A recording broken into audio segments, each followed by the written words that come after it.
e bem-vindos a mais um episódio do Meia Hora à Conversa.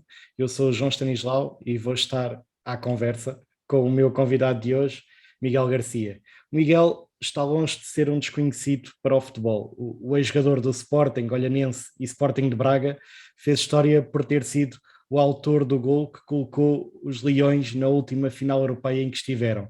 Mas nós já lá vamos. Antes de mais, Miguel, seja muito bem-vindo ao programa. É um gosto enorme ter-te neste 23º episódio.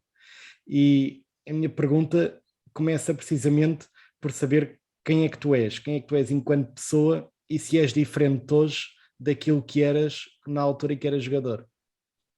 Olá João, muito obrigado pelo convite, também é um prazer estar aqui contigo no teu programa.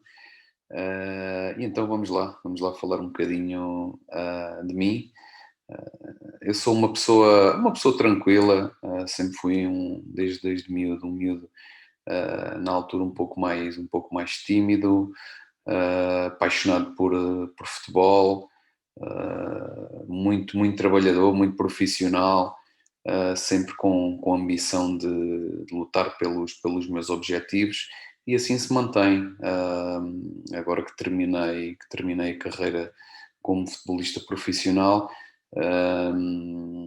neste momento o meu trabalho passa por outra área, a área do imobiliário, que também foi uma paixão que foi sempre que fui desenvolvendo também enquanto ainda jogava futebol, e continuo também com grandes ambições, com uma paixão enorme, como referi, por esta área, e como deves calcular também continuo sempre a acompanhar e a ver jogos, porque o futebol está sempre dentro de mim, e assim continuará a ser até ao fim da minha vida.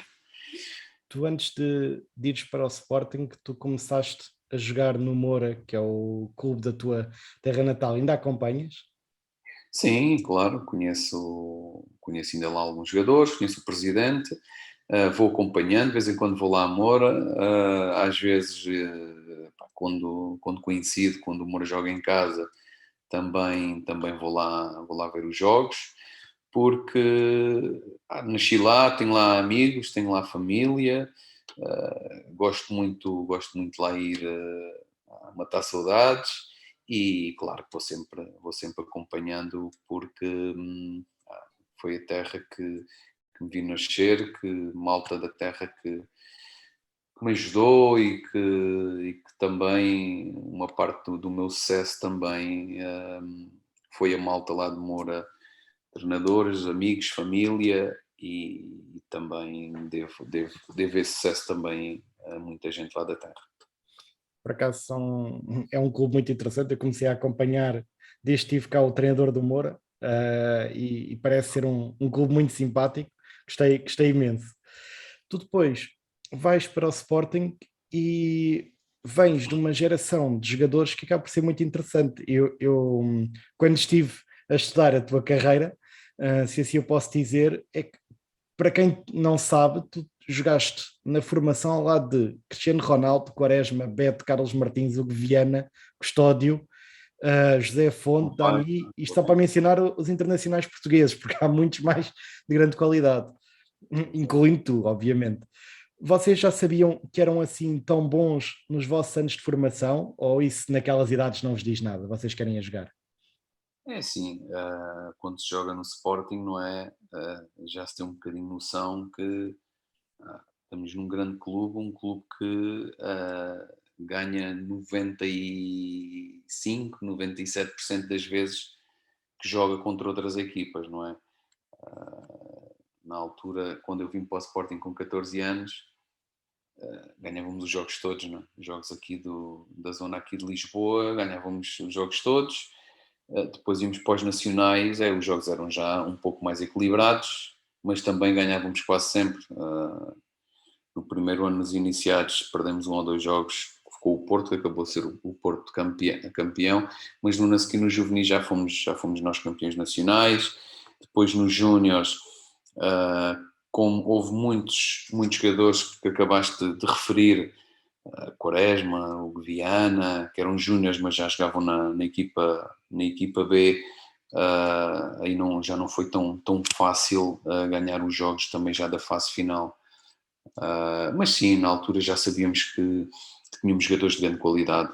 Não referiste aí, por exemplo, o João Paiva, o Lourenço, o Marinho, o Paulo Sérgio, Edgar Marcelino, jogadores também fizeram carreira nas primeiras divisões, Mangualde, Gizzi, Alemão, Fernando Diniz, todos estes jogadores chegaram a um nível altíssimo também nas suas carreiras, e sabíamos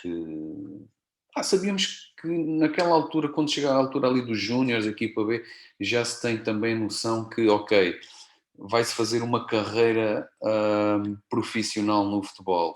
Até onde ninguém sabia, não é? Há uns que ficaram pelas segundas divisões, primeiras divisões, mas em clubes que lutavam por objetivos de não descer divisão ou mesmo às vezes de ir à Liga Europa, mas já tínhamos noção que íamos ser jogadores profissionais de futebol. E assim foi, e hoje em dia é com esses jogadores da formação que eu ainda tenho mais contacto nos dias de hoje. Deixa-me perguntar-te, porque tu já disseste que és uma pessoa tranquila, mas nessa altura em que vocês estão a formar enquanto homens, não é? Estão a apanhar aquela fase ali da adolescência, aí já se começa a haver egos, ou ainda não? Tu tinhas um ego grande, ou por seres uma pessoa tranquila, sempre foste uma pessoa low profile? Não, é assim, naquela altura estamos ali todos para o mesmo objetivo, não é? Ganhar e chegar à primeira equipa, não é? Acho que naquela altura, acho que hoje em dia é um bocadinho diferente. Como hoje em dia há mais oportunidades do que havia antigamente, porque hoje em dia nós olhamos para a equipa, por exemplo, do Sporting e temos mais de 10 jogadores que vieram da formação, não é? Antigamente isso era impensável, chegava um, dois, não é? Porque, e na minha altura foi aquela altura da transição que começaram a apostar mais na formação, com a chegada do Boloni, que apostou no Ronaldo, no Viana, no Quaresma, penso eu no Martins, e na altura o Fernando Santos deu continuidade a esse processo, e o que despertou um bocadinho mais em nós essa possibilidade, porque na minha altura, nos iniciados, juvenis, ainda não se falava muito de, ok, vamos ter oportunidade. Na altura, vamos tentar ser jogadores profissionais de futebol. Não havia aquele ego de ser melhor que os outros, ou de chegar lá e vou chegar, tu não vais. Não, acho que não havia muito, essas conversas na minha altura, que eu me lembro. Tu depois estreias-te com a camisola do Sporting na época 2003-2004, na equipa principal, se não estou em erro. Num campeonato que foi muito difícil, não é? Porque o Mourinho não deu hipótese, nem na Liga dos Campeões, e no entanto, tu acabas por jogar praticamente todos os jogos do campeonato, ainda que não seja a titular, tu fazes praticamente a época toda, entrares vários jogos. Foi difícil entrares naquele 11 e naquele balneário? É assim, essa época que acabaste de referir, por acaso, joguei sempre a titular. Os 20 e tal jogos, entrei para aí um jogo, mas joguei sempre a titular nesse ano. Okay. Eu fiz pelas contas dos minutos. Mas joguei sempre, acho que fiz para aí 25, 27 e joguei quase sempre. Não, foi uma época que até acabou por ser surpreendente para mim, porque eu não estava à espera. Até na altura eu nem estava à espera de integrar o plantel a fazer a pré-época. Estava em Ibiza de férias com o João Paiva e com o Faria, e liga-me na altura lá o secretário técnico, o Erico Gomes, dizer: olha, Miguel, tens de apresentar aqui segunda-feira. Eu disse: segunda-feira? Então, mas ainda agora entrei de férias, tínhamos acabado de ganhar o torneio de Toulon no final de junho, e a pré-época começava início de julho. Eu disse: mas ainda agora vim de férias, mas tens de apresentar, e a primeira equipa, está bem. Tive que quase antecipar as férias, né, para começar a pré-época com a equipa principal, que me deixou muito, muito feliz, como é óbvio. E o meu objetivo era, ok, deixar aqui uma boa imagem, tentar aqui fazer a pré-época e depois possivelmente ia regressar à equipa B e ser chamado de vez em quando, mas não, consegui ficar no plantel e depois com o trabalho consegui ser titular. Na altura tínhamos o Mário Sérgio também, que era o meu concorrente direto, que na altura ao início até fazíamos alguma...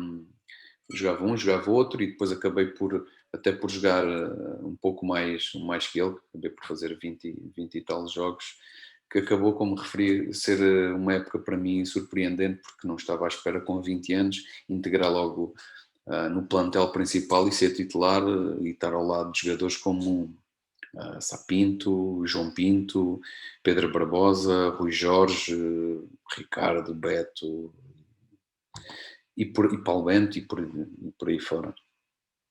Depois segue-se uma nova época e vocês fazem uma campanha fantástica em todas as competições.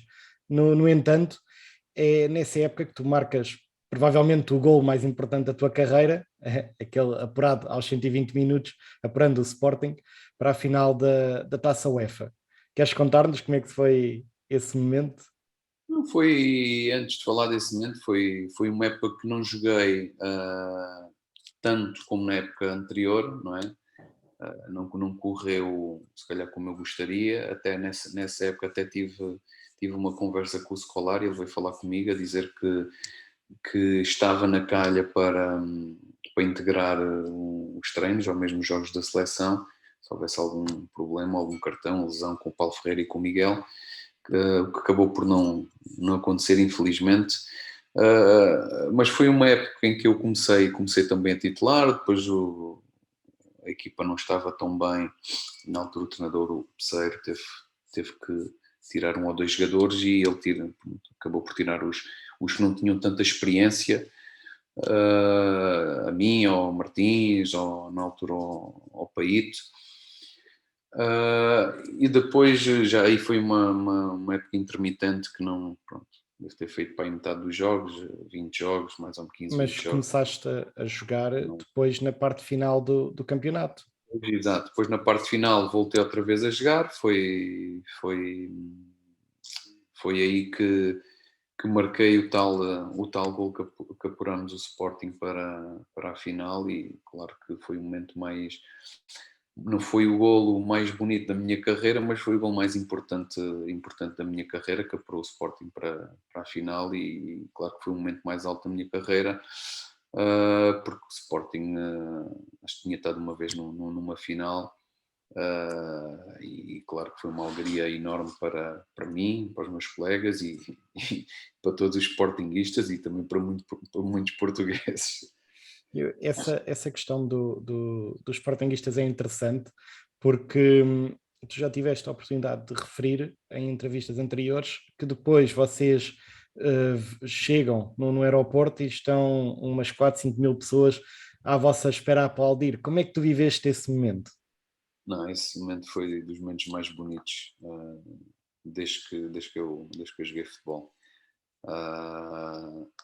Porque uma coisa é estarmos no estádio, não é? Com o estádio cheio a apoiar, outra coisa é o jogo tinha terminado, foram lá de propósito esperar a equipa às tantas da manhã, as pessoas a gritarem, até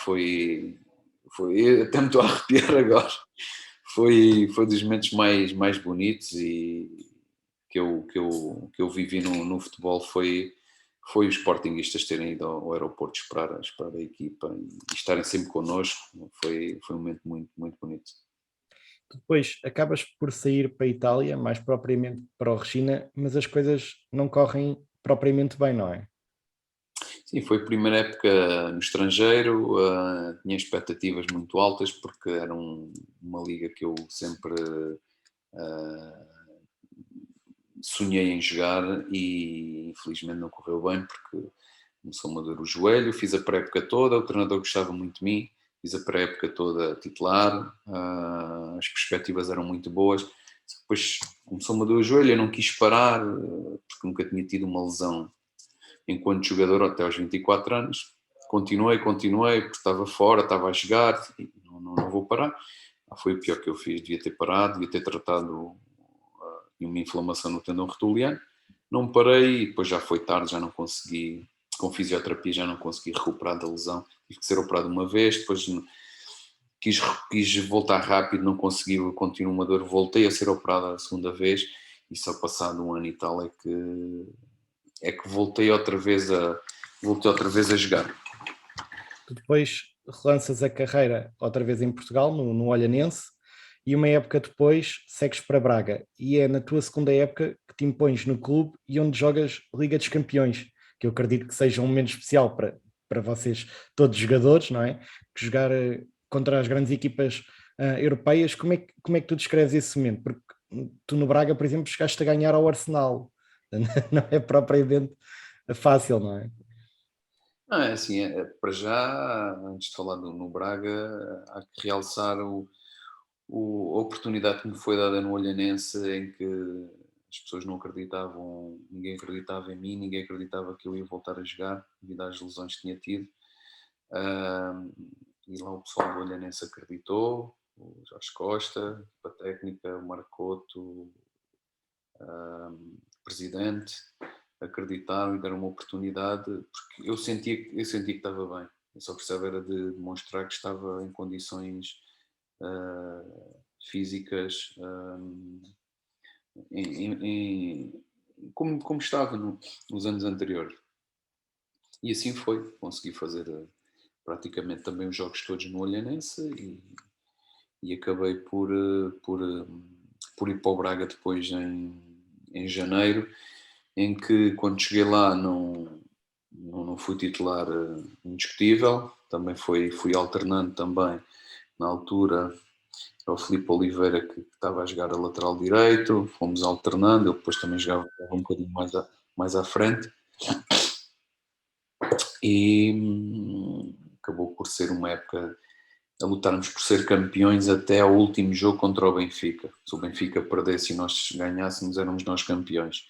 Isso deu-nos o apuramento para ir disputar a pré-eliminatória da Liga dos Campeões. Aí foi uma época excepcional no Braga, em que eliminámos o Celtic, o Sevilha, entramos na fase de grupos da Liga dos Campeões, em que fizemos 9 pontos, até poderíamos ter passado, só que foi um grupo também muito, muito equilibrado, que o Shakhtar fez 15 pontos, acho que foi o Arsenal 12 e nós 9, que passamos depois para a Liga Europa, e na Liga Europa também foi, enfim, uma vez mais fizemos história, que conseguimos eliminar equipas como o Liverpool, o Dinamo de Kiev e o Benfica também para chegar à final.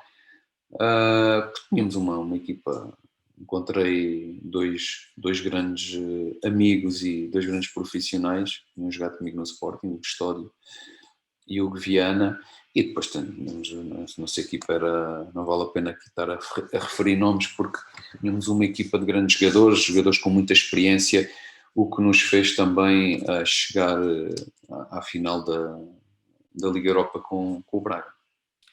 Tu depois decides ir para a Turquia, Espanha e Índia. Estas escolhas foram ponderadas ou quiseste simplesmente experimentar outros campeonatos, outras culturas, outras línguas? E na altura estava à espera da melhor proposta, fosse onde fosse, estava à espera da melhor proposta, tinha 28 anos na altura, queria... estava mesmo à espera da melhor proposta, não é? E também ter um bom contrato, também em termos financeiros, também estava à procura de uma boa proposta, não era só em termos desportivos, porque aos 28 anos, se não vais, ainda tinha o objetivo na altura de ir à seleção, mas como não se proporcionou, temos que olhar também não só para a parte esportiva, mas para a parte financeira, porque o futebol chega-se aos 30 e qualquer coisa anos, termina. E a melhor proposta foi ir para a Turquia. Tive Ucrânia, Rússia, Turquia e acabei por ir para a Turquia porque as perspectivas eram boas, o clube tinha um bom projeto e acho que foi na altura a melhor escolha. Tive a oportunidade de renovar pelo Braga, mas acabamos por não chegar a acordo, e a Turquia foi uma boa opção. As coisas também correram bem. Foram 2 anos em que uma nova liga, adeptos espetaculares, uma cidade também junto ao Mar Negro. Acabou por ser uma boa experiência. E depois fazes Espanha e Índia precisamente pelas mesmas razões? Depois faço Espanha porque eu gostava de ter ficado na Turquia, só que houve um problema na altura com o Orduspor, o clube onde eu jogava. Tivemos lá alguns problemas financeiros, e acabei por não ficar. Ainda esperei, eles ainda quiseram que eu ficasse lá, só que não, por problemas financeiros, acabei por sair de lá. Fui para o Mallorca porque na altura já tinha estado à espera até agosto. Já não havia muitas escolhas e a melhor opção na altura foi o Mallorca. Um grande clube, uma equipa também na altura cheia de craques, e adorei não só pelo clube, mas também pela envolvência, pelo ambiente, a cidade, e era perto de Portugal. Também foi uma boa experiência. E depois a Índia, porque já estava numa fase da minha carreira que queria ter uma nova experiência fora da Europa, e foi Índia, mas como podia ter sido os Estados Unidos, China, a Austrália. Acabou por ser a Índia, porque eles iam iniciar a Superliga, e acho que foi a escolha mais acertada que eu fiz, porque foi uma experiência espetacular, em que foram jogadores como Del Piero, Trezeguet, Roberto Pires, e outros mais. Foi não só pelo futebol, mas também a cultura indiana também. Eu gosto muito de viajar, gosto muito de ver novas culturas, e aquilo para mim foi uma ótima experiência. Tu hoje estás retirado enquanto jogador, mas continuas ligado ao ramo do futebol como uma empresa de imobiliário, como tinhas referido há pouco. Queres explicar como é que o futebol e o imobiliário se podem juntar? Claro que sim. Não, é assim, eu fui desenvolvendo esta paixão enquanto jogava, fazendo alguns investimentos imobiliários, ah, para também estar entretido, e para, quando terminar o futebol, ter outra fonte de rendimento, não só às vezes o dinheiro que está investido no banco, mas também tentar outra fonte de rendimento que não fosse só essa, e que me mantivesse também um pouco ocupado a ver casas, e gerir o património, não é, imobiliário. E fui desenvolvendo esse interesse, como acabou eu na altura tinha entrado no FMH, no curso de desporto. Ainda tinha feito o primeiro semestre, só que entretanto depois não era compatível com o futebol, e acabei por fazer a alteração de curso do FMH para a ESAI, a Escola Superior de Atividades Imobiliárias, em Lisboa. Acabei por tirar a licenciatura em gestão imobiliária, e cada vez fui me profissionalizando mais nesta área. Não só a licenciatura, mas outras formações que fui tirando até o dia de hoje. E o que é que eu fiz? Na minha altura não havia ninguém para nos ajudar, para nos aconselhar. Eu é que tinha que andar à procura, não sabia se estava a fazer um bom investimento, um mau investimento, ajudar na parte dos empréstimos bancários também. Sabia ler o que era o spread e a Euribor e até a EG, não sabia nada disso. Hoje em dia sei o que é, e surgiu aqui a possibilidade de ajudar ex-atletas, atletas e até mesmo amigos, familiares, no aconselhamento, na consultoria imobiliária. E hoje em dia tenho uma empresa de compra e venda, não é? Compro imóveis, remodelo, vendo, arrendo, e também faço esse aconselhamento e acompanhamento também para alguns atletas de futebol ah, que às vezes me procuram, que confiam, e eu tento sempre ajudar eles a fazerem um bom investimento, e aconselho sempre para eles o que aconselharia para mim também, e o que eu estou a fazer. Dou muito o meu exemplo de alguns imóveis que tenho no mercado de arrendamento, para quando terminarem o futebol, terem sempre, como referi também, terem uma fonte de rendimento, e não acabarem o futebol e não terem nada, não é? É nesse sentido que eu aqui também tenho um sócio, que nós fazemos aqui, temos aqui uma equipa, mais um funcionário e uma administrativa também, para dar esse suporte a quem nos procura para ajudar nesse processo de investir, não só de investimento, mas também de própria habitação. Fazemos esse processo todo, desde a compra da casa até entregamos as chaves. Miguel, o nosso tempo está quase a chegar ao fim, mas eu tenho uma rúbrica aqui no meu canal que é o tempo de compensação, que são umas perguntas rápidas, que eu pedi também umas respostas breves. Vamos a isso? Vamos lá. Qual é que foi?